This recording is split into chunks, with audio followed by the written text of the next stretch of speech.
I never imagined that my life could change so drastically in the space of a few days. It all began on a beautiful summer's day, July 15th. The sun was shining, the birds were singing, and I was in good spirits, ready to tackle another day of working from home. My husband, Pierre, had left for a 2-week business trip abroad, leaving me alone with his mother, Elise, who had been living with us for a few months. That morning, I got up early, as usual. I made my coffee and settled into my makeshift office in the living room. Everything seemed normal, until I decided to take a break to get a book from the second-floor library. "I'll be back in a minute, Elise," I challenged my mother-in-law, who was watching TV in the kitchen. "Okay, Sophie," she replied in a neutral tone, without looking up from her program. I climbed the stairs, lost in thought about the project I was working on. Then everything changed. As I reached the last step, my foot slipped on something. Was it a toy left behind by our cat, Minu? I never knew. In a split second, I lost my balance. I tried to catch myself on the banister, but my fingers only grazed it. The world around me began to spin as I fell backwards. The fall seemed to last an eternity. I felt every impact, every bounce on the hard wooden steps. The pain was searing, taking my breath away. Finally, I found myself at the bottom of the stairs, sprawled on the cold hall floor. "Elise!" I screamed, or at least tried to. My voice was only a low moan. "Help!" I heard the sound of hurried footsteps coming from the kitchen. Elise appeared in my field of vision, her face shifting from irritation to surprise to concern. "My God, Sophie, what happened?" she exclaimed, kneeling beside me. I slipped. I managed to articulate between painful breaths. "I think I broke something." Elise immediately called for help. The next few minutes were a blur, a mixture of intense pain and growing fear. The paramedics arrived quickly, thank God. They examined me carefully, asking me questions to which I answered confusedly. "Madam, can you move your legs?" asked one of them. I tried, but excruciating pain shot through me. "My left leg. I can't move it," I moaned. They gently placed me on a stretcher, careful not to aggravate my injuries. The journey to the hospital was a nightmare of wailing sirens and throbbing pain. Elise accompanied me, silent and visibly uncomfortable. At the hospital, one test followed another, X-rays, scans, MRIs. The hours passed, and the anxiety grew. Finally, a doctor came to see me, his grave face boding no good. "Madame Dupont," he began, "you have been very lucky in your misfortune. You suffer a compound fracture of the left tibia and 3 cracked ribs. However, there is no damage to the spine, which is excellent news." I breathed a sigh of relief mixed with apprehension. "How long will I have to stay in the hospital?" "We'll keep you under observation for a few days. Then you can go home, but you'll have to stay in bed for several weeks. The rehabilitation will be long and difficult, I can assure you." This news hit me like a punch. Weeks in bed? How was I going to manage? What about my work? My plans? "I've tried to reach your husband," the doctor continued, "but I haven't been able to contact him. He's on a business trip abroad," I explained, my throat tightening. "He won't be back for another 2 weeks." The doctor nodded understandingly. "In that case, you'll need home help. Do you have any family who could take care of you?" I glanced at Elise, who was standing back, looking concerned. Our relationship had never been particularly warm, but we tolerated each other.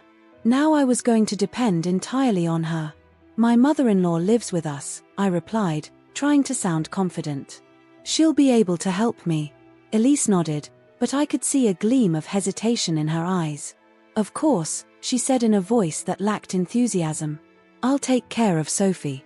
The next few days in hospital were a haze of pain, medication, and worry. I finally managed to reach Pierre, who was concerned but unable to come home early. "Don't worry, darling," he assured me. "Mommy will take good care of you until I get back." When I finally got home, I was exhausted and anxious. Elise helped me settle into our room, which had been transformed into a sick room.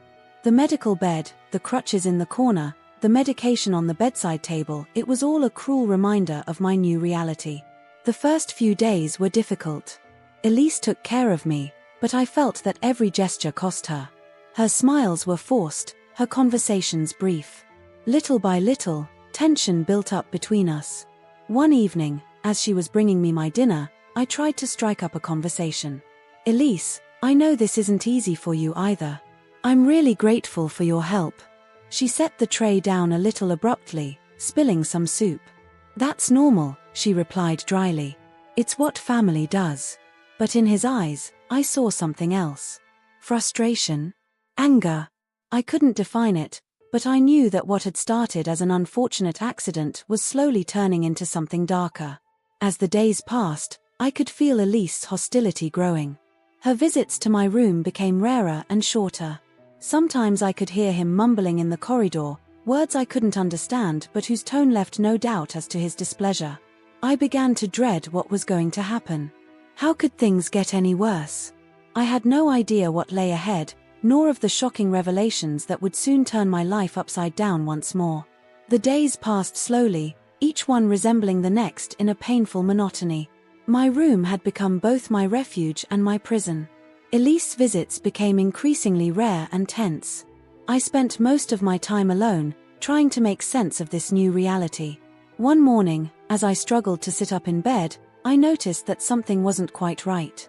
My gaze swept the room, and I realized that my favorite necklace, a gift from Pierre for our first anniversary, was no longer on my dresser. "Elise," I called, my voice betraying my concern. "Have you seen my gold necklace?" I heard her footsteps in the hallway before she appeared at the door, looking annoyed. "What necklace?" she asked curtly. "The one Pierre gave me. It was on the dresser last night." She shrugged. "I didn't see it. Maybe you put it away and forgot about it." Her words sounded wrong, but in my state, there wasn't much I could do. I nodded, confused, and she left without another word. That was only the beginning. Over the next few days, I noticed that other personal items were mysteriously disappearing. First small things, a lipstick, a pair of earrings, a silk scarf. Then more important objects, my diary, family photos, even my wedding ring, which I'd had to remove because of the swelling in my fingers after the accident. Every time I questioned Elise, she denied categorically, her face closing a little more with each confrontation. The tension between us became palpable, the air heavy with unspoken words and suspicions. One evening, having had enough, I decided to confront her directly. I mustered up all my courage and called out, "Elise, can you please come over? We need to talk." She entered the room, arms crossed, defensive. "What is it now, Sophie?" "My things are disappearing," I said, getting straight to the point. "And I know you're the one taking them. Why are you doing this?" His face hardened, his eyes shooting lightning bolts. "How dare you accuse me? After all I do for you."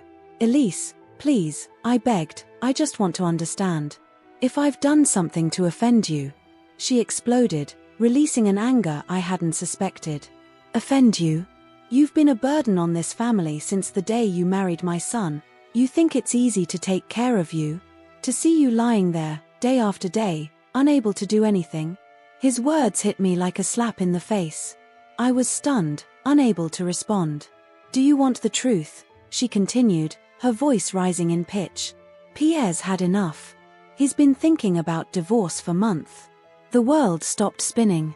"What?" I whispered, incredulous. "Don't you see? He's been unhappy with you for a long time. This business trip, it's just an excuse to get away from you." Tears welled up in my eyes. "No, it can't be. Pierre loves me.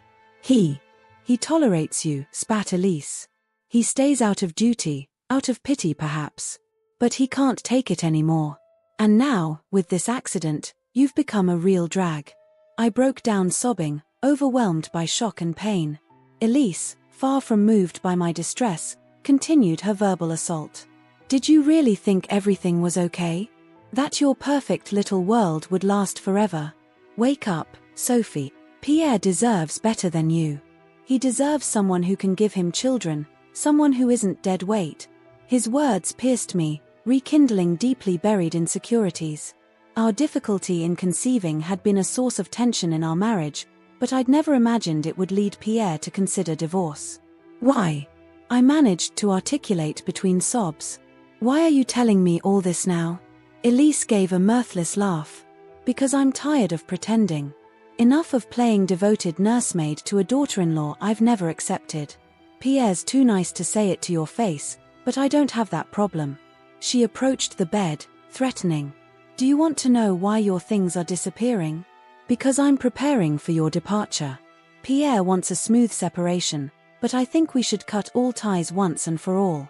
I was paralyzed, unable to respond, move, even think clearly. Everything I thought I knew about my life, my marriage, was crumbling around me.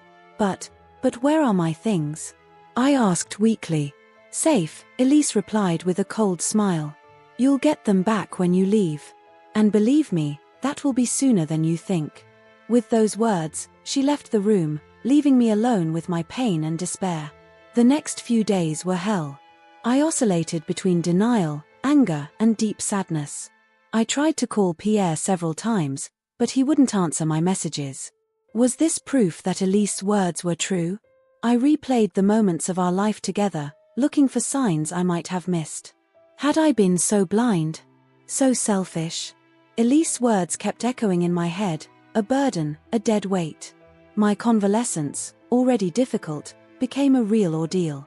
Elise did the bare minimum to take care of me, bringing me my meals without a word, changing my dressings with sudden gestures that made me wince in pain. I started to get scared. Afraid of what would happen when Pierre came home. Fear of finding myself alone, wounded, destitute. Afraid of the future that awaited me. One night, when I couldn't sleep, I heard Elise on the phone in the corridor. Her voice was low, but I could make out snatches of conversation. Yes, everything is ready. No, she doesn't suspect a thing. First thing in the morning. Don't worry, I'll take care of it. My heart clenched. What was she talking about? What was she up to? I spent the rest of the night in a state of panic, imagining the worst-case scenarios. Early in the morning, exhausted and on edge, I heard a noise in front of the house.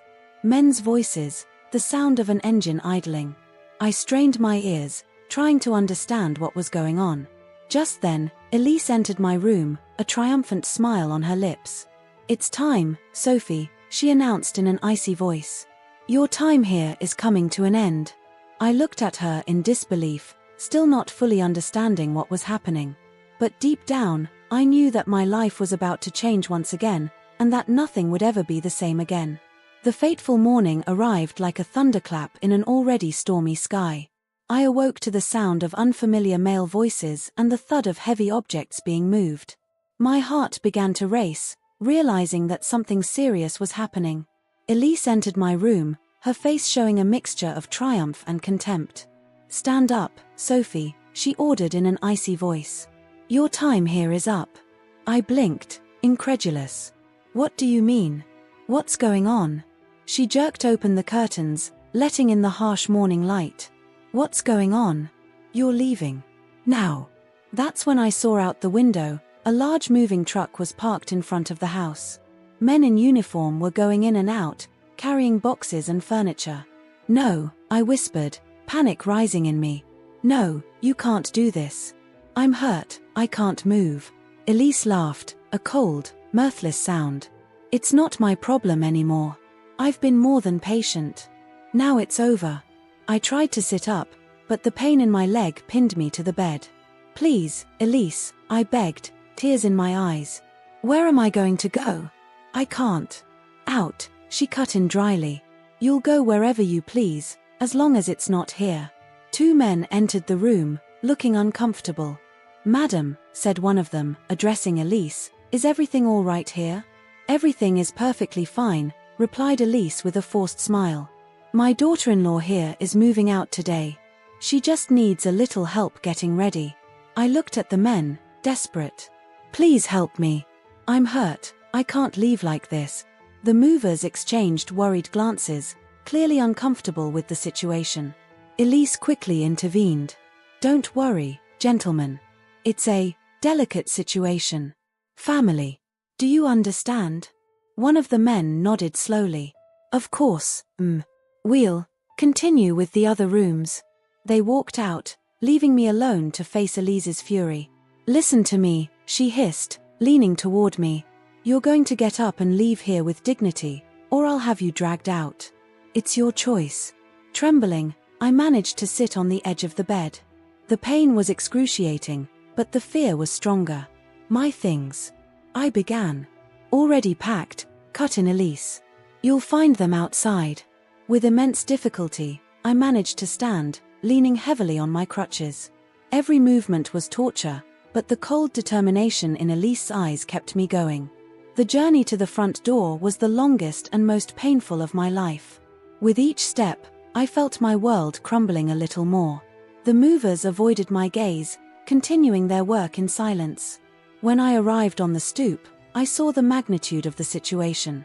My belongings, at least what Elise had seen fit to leave me, were piled up on the sidewalk. A suitcase, a few boxes, my laptop. It was all that was left of my life here.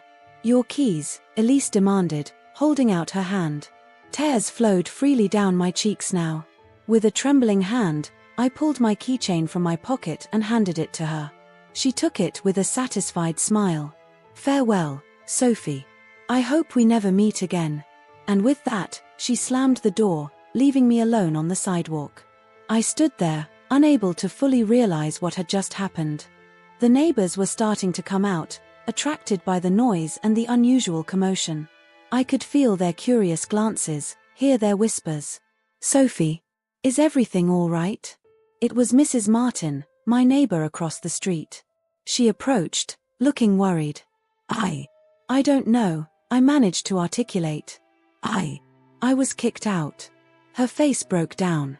"My God, but you're hurt. You can't stay like this. Come to my house."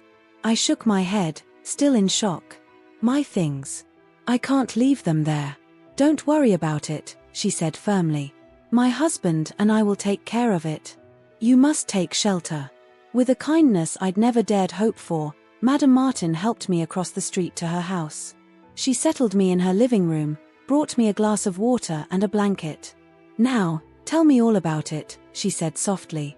And there, in the comfortable living room of this neighbor I hardly knew, I unpacked everything. The accident, the difficult convalescence, Elise's growing hostility, the revelations about my husband, and finally, this brutal expulsion. Madame Martin listened, horrified. "It's inhuman," she whispered. "How can you treat someone like that?" Meanwhile, her husband had started bringing my things back, storing them in their garage. "It's not much," he said on the way back. "But it's all safe now." I nodded, grateful but still in shock. "What am I going to do now?" I asked, more to myself than to anyone else. Madame Martin took my hand in hers. "For now, you'll stay here. We have a guest room, and you'll be safe there while you recover and decide what to do next." I burst into tears, overwhelmed by their unexpected kindness. "Thank you," I managed to say between hiccups. "Thank you so much." The next few hours passed in a haze. Madame Martin called my doctor to inform him of the situation and arrange a house call. Her husband took inventory of my belongings, angrily noting that many things were missing. "It's not legal, what they've done," he said, indignant. "You should press charges." But I was too exhausted, too hurt to think about that right now. All I wanted was to sleep and forget, if only for a few hours, the nightmare my life had become. That night, lying in bed in the Martins' guest room, I stared at the ceiling for hours, unable to fall asleep. My mind went round and round, replaying the day's events, trying to understand how I'd got there. I thought of Pierre, my absent husband. Did he know what had happened? Did he approve of his mother's actions? The idea that he might be complicit in this cruelty broke my heart. Then, in the stillness of the night, a thought came to me. A thought that would change the course of events in a way neither Elise nor Pierre could have imagined. My laptop. It was among the things I'd been left. And on that computer was the secret I'd been keeping for months, the key to my financial independence. For the first time in days, I felt a glimmer of hope. Maybe all was not lost. Maybe this brutal expulsion was actually the start of something new, a chance to regain control of my life. With this comforting thought, I finally managed to fall asleep, exhausted but determined. Tomorrow would be a new day, and I was ready to face whatever the future had in store for me. The next morning, I awoke with a mixture of physical pain and a strange determination. The Martins' guest room was bathed in a soft morning light, so different from the oppressive atmosphere I'd experienced in recent weeks. Madame Martin knocked gently on the door. "Sophie, breakfast is ready if you feel able to get up." "Thanks, I'll be there in a moment," I replied, my voice still hoarse from sleep and emotion. Carefully, I managed to sit up on the edge of the bed. My ribs still ached, and my leg was stiff, but the pain seemed almost secondary to the urgency of the situation. Hobbling to the dining room, I was greeted by the Martins' warm smiles. "How are you feeling this morning?" asked Monsieur Martin solicitously. "Physically or emotionally?" I tried to joke, but my laugh rang hollow. "Both, I guess," Madame Martin replied, pouring me a steaming cup of coffee. I took a deep breath. "To be honest, I'm not sure. It all seems so unreal. But there's something I need to tell you, something no one else knows." The Martins exchanged a puzzled look before returning their attention to me. "You remember I've been working from home for the past few months?" I began. They nodded. What I didn't tell anyone, not even Pierre, was that it wasn't about my old job. I developed my own online business, a digital consulting platform. Their eyes widened in surprise. "But that's wonderful," exclaimed Madame Martin. I smiled weakly. "Yes, it is. And it worked very well. Much better than I could have imagined." "What do you mean?" asked Monsieur Martin, intrigued. I took a deep breath. "Last month, I won $20,000. A stunned silence fell over the room. The Martins stared at me, mouth agape. $20,000, repeated Monsieur Martin, incredulous. "Per month?" I nodded. I couldn't believe it at first either. I worked hard, very hard. Sleepless nights, whole weekends. I wanted to create something I could be proud of, something that would secure a stable future for Pierre and me. "But why didn't you tell your husband?" asked Madame Martin softly. I looked down at my coffee cup. At first, I wasn't sure it would work. I didn't want to raise false hopes. Then, when success came, I wanted to surprise Pierre. I imagined the moment when I would tell him we could finally buy that house we'd been dreaming of, or go on a trip. My voice broke, tears threatening to flow again. "What now?" asked Monsieur Martin. I raised my head, a new determination in my eyes.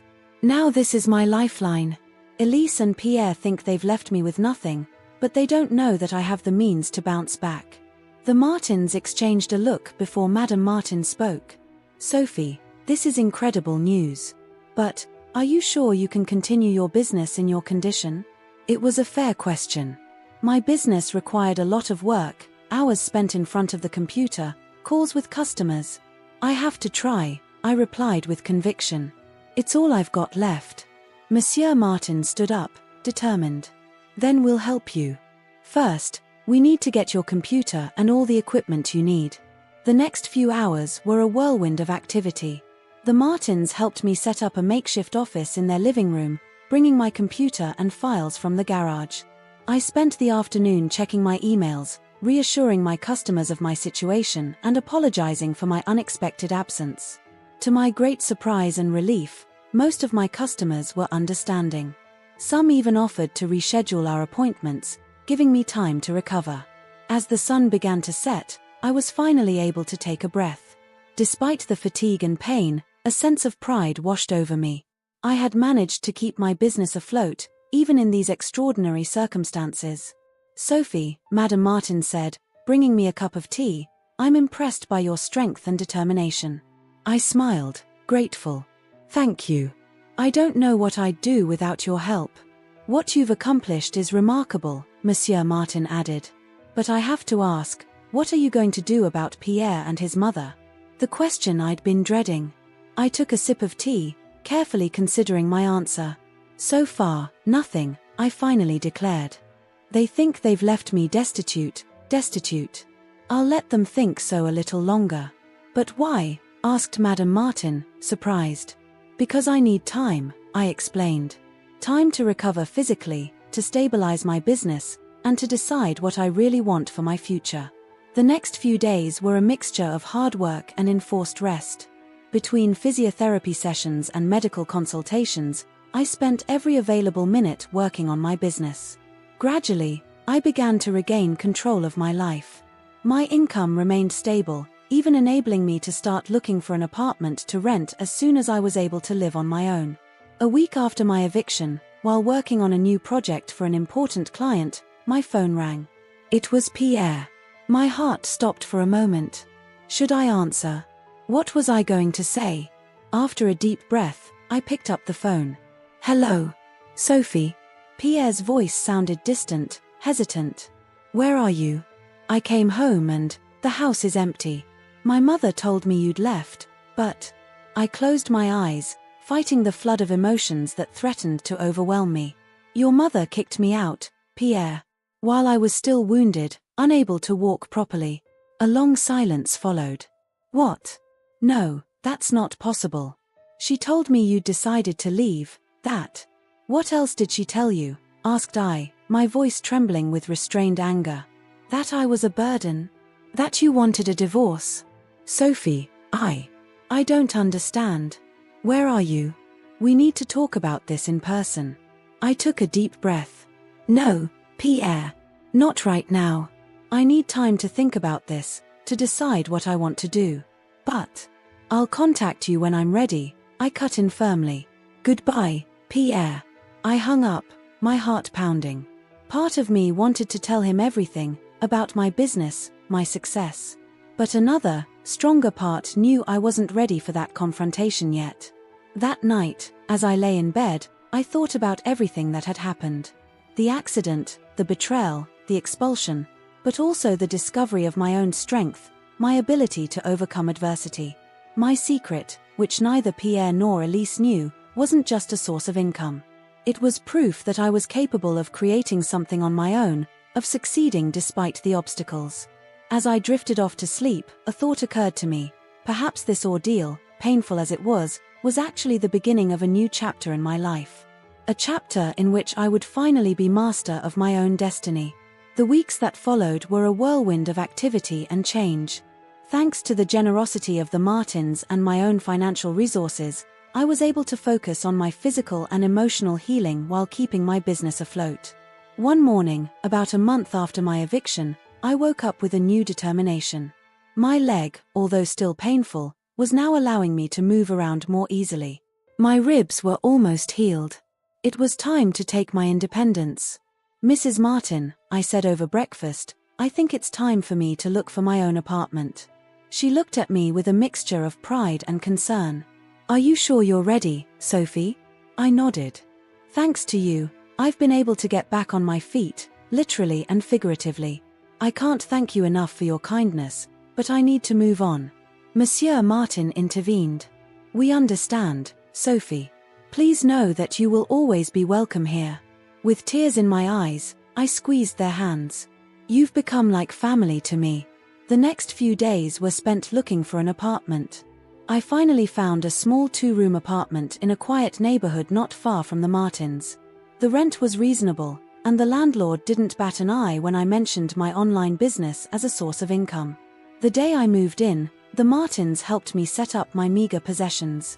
My new home was modest, but it represented a new beginning. Once alone in my apartment, I took a deep breath.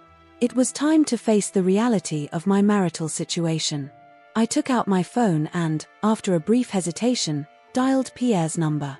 He picked up on the first ring. Sophie. Finally. Hello, Pierre, I said, striving to keep my voice calm. I think it's time we talked. There was silence on the other end of the line. Yes, where are you? Can I come and see you? I hesitated for a moment before giving him my address. An hour later, there was a knock on my door. When I opened it, I was shocked. Pierre looked 10 years older. His eyes were rimmed, his beard unshaven. Sophie, he whispered when he saw me. I'm so sorry. I ushered him in, limping slightly to the sofa. Pierre sat across from me, looking uncomfortable. I didn't know, he began. My mother told me you left of your own free will, that you didn't want to see me anymore. When I found out the truth. How did you find out? I asked, curious. He looked down. The neighbors. They told me what had really happened. I was horrified, Sophie. I couldn't believe my own mother could do such a thing. I nodded, waiting for the next part. I confronted my mother, he continued. She finally confessed to everything. Her lies, her manipulations. I threw her out on the spot. This revelation surprised me. You kicked your mother out? Pierre nodded. I couldn't accept what she'd done to you. What she'd done to us. A heavy silence fell between us. Finally, Pierre spoke again. Sophie, I know I made a terrible mistake trusting my mother over you. I understand if you can't forgive me, but I wanted you to know how sorry I am. I love you, and I would do anything to repair our relationship. I took a deep breath. It was time to reveal my secret. Pierre, there's something you need to know, I began. For the past few months, before the accident, I've been working on a personal project. I set up my own online consulting business. His eyes widened in surprise. What? But why didn't you tell me? At first, I wasn't sure it would work, I explained. And then, when success came, I wanted to surprise you. But things got out of hand before I could tell you. What kind of success? He asked, puzzled. I took a deep breath. Last month, I made $20,000. Pierre was stunned. 20,000. A month. Sophie, that's incredible. I nodded. It's what got me back on my feet after the eviction. It's how I was able to rent this apartment. Pierre shook his head, visibly upset. I can't believe you went through all this alone. I should have been there for you. Yes, you should have, I said softly. There was an uncomfortable silence. Finally, Pierre spoke again. Sophie, I know I made an unforgivable mistake. But I still love you. Is there any chance we can start again? I closed my eyes for a moment, carefully weighing my answer. When I opened them again, I saw hope and fear fighting in Pierre's eyes. Pierre, I began slowly, what happened hurt me deeply. Not just physically, but emotionally. I've discovered a strength in myself that I never knew existed, and I've learned to stand on my own 2 feet. He lowered his head, looking despondent. However, I continued, I can't deny the feelings I still have for you. But if we are to consider a reconciliation, things will have to change. Pierre raised his head, a mixture of hope and apprehension in his eyes. Anything, Sophie. I'll do anything to regain your trust. First, we have to be completely honest with each other. No more secrets, no more things left unsaid. Secondly, I want you to respect my independence. My business is important to me, and I want to continue to develop it. Pierre nodded vigorously. Of course, I'm so proud of what you've accomplished. And finally, I concluded, we need couples therapy. What happened has created deep wounds, and we'll need help to heal them. Whatever you want, Sophie, Pierre repeated. I'm willing to make any effort necessary. I took a deep breath. In that case, I'm willing to try. But Pierre, this is your last chance. If you betray me again, it'll be over for good. He grabbed my hand, tears in his eyes. I promise I'll never disappoint you again. I love you, Sophie. The weeks that followed were a mix of difficult moments and small victories. Pierre and I began couples therapy, unearthing deeply buried issues and learning to communicate more openly and honestly. At the same time, my business continued to flourish. I even hired my first employee to help me manage the growing workload. One evening, as Pierre and I dined in my small apartment, he surprised me with a question. Sophie, what would you say if we bought a house together? A fresh start, in a place that would really be ours? I smiled, touched by this proposal. I'd like that very much, Pierre. But this time, let's choose it together, shall we? He laughed, relieved. Absolutely. No more unilateral decisions, I promise. As we began to make plans for our future, I realized how much my life had changed in the space of a few months. From a wounded and dependent woman, I had become a successful entrepreneur, able to make my own decisions. The road to recovery, both physical and emotional, was still long. But for the first time in a long time, I felt in control of my destiny. Whatever the future held, I knew I was capable of facing any challenge. That night, as I lay in bed, I thought about everything I'd been through. The pain, the betrayal, but also the discovery of my own strength. And I realized that sometimes, the greatest trials can lead to the greatest opportunities. My forced expulsion, cruel as it was, had been the catalyst for a transformation I'd never thought possible. The future was uncertain, but one thing was certain: I was ready to face it, stronger and more determined than ever.